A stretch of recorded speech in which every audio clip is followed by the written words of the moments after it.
Bonjour, j'ai ici pour actualité-dvd.com. Je vous parle du DVD de Into the Dark, Au-delà des ténèbres en version française. Le film de Mark Edwin Robinson est distribué par VVS Films et met en vedette Mischa Barton, Ryan Eggold et Leah Pipes. Sorti en magasin le 15 juillet 2014. Une jeune femme n'arrive pas à faire le deuil de ses parents, tous deux décédés presque en même temps. La mort de son père en particulier l'a convaincue définitivement en l'absence d'un quelconque au-delà.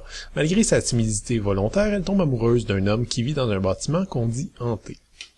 Into the Dark a vraiment piqué ma curiosité au moment où j'ai tapé le titre sur Google et que j'y ai vu deux affiches très différentes. La première, lumineuse, présentait un jeune homme près d'une jeune femme, sans doute prêt à s'embrasser, avec le titre alternatif « I will follow you into the dark ».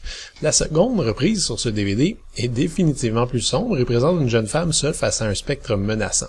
En comparant les deux posters, j'admets que j'ai pas mal ri, je me suis dit qu'au moins une des deux équipes marketing qui avaient conçu les posters avait menti au public. Soit il s'agit d'une vraie romance vaguement surnaturelle, soit il s'agit d'un pur film d'horreur, les deux étant incompatibles. Mais croyez-le ou non, les deux posters représentent tout aussi bien le film. J'en ai été le premier surpris, et le film de Mark Edwin Robinson a au moins le mérite de m'avoir rappelé à quel point nos attentes peuvent être trompeuses.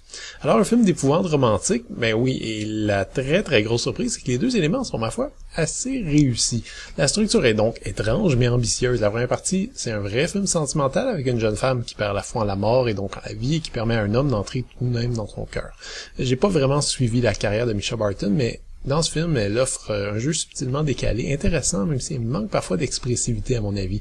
Ryan Eggold a un rôle beaucoup moins développé malheureusement, mais il possède un charisme qui pourrait faire en sorte qu'on le voit plus souvent à l'avenir. Et avec une caméra numérique fluide, une photographie nocturne attrayante à défaut d'être originale, l'histoire d'amour prend vie et on y croit. En très peu de temps, on s'attache à ces personnages. Puis en l'espace de quelques secondes, tout bascule et là, la seconde partie du film vire dans un film d'horreur traditionnel plus classique, à base de fantômes, de possessions et d'apparitions inquiétantes. À dire vrai, le public habituel des films d'horreur aime pas souvent les films d'amour et vice-versa. Je lève donc mon chapeau à Robinson pour avoir tenté un amalgame étrange, mais je crois que stylistiquement, c'était à peu près impossible de tenter le coup sans perdre quelques plumes. Si on ajoute à ça le fait que le réalisateur a eu un budget minuscule pour tenter de donner vie à un étage entier de fantômes, on comprend vite pourquoi certaines scènes tournent en rond, sont expédiées beaucoup trop vite, ou au contraire sont étirées jusqu'à ce que leur effet se dissipe. J'ai été plus ou moins convaincu du résultat globalement, mais j'ai également été tellement pris au dépourvu que je suis prêt à donner quelques points de plus au projet pour l'effort. Je vais vous dire un truc auquel j'ai pas arrêté de penser pendant le visionnement. Si on avait changé seulement un ou deux petits éléments à l'histoire, on aurait eu une excellente adaptation de Silent Hill. Le jeu vidéo de Konami tentait une approche similaire entre horreur pure et mélancolie, entre suspense insoutenable et ambiguïté psychologique. À ce niveau, j'avais envie de voir Into the Dark comme un bien meilleur Silent Hill que le vrai Silent Hill de Christophe Gans.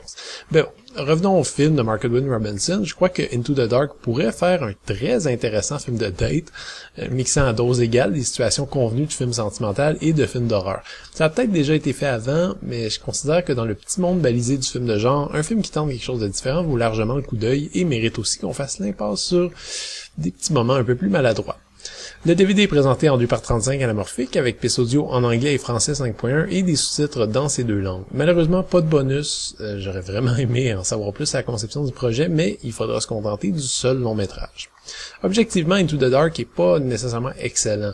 Le scénario prend des raccourcis louches et les scènes de romance éclipsent largement les scènes de terreur qui sont pas toujours habiles. Cela dit, j'ai trouvé l'ensemble beaucoup plus sympathique que je m'y attendais et si les scènes de romance sont les meilleurs moments du film, c'est vraiment grâce aux très bons interprètes qui sont mis en valeur par une belle réalisation et une musique envoûtante, presque de nouvel âge. Si on garde les attentes raisonnables, Into the Dark est une bonne surprise à mon avis.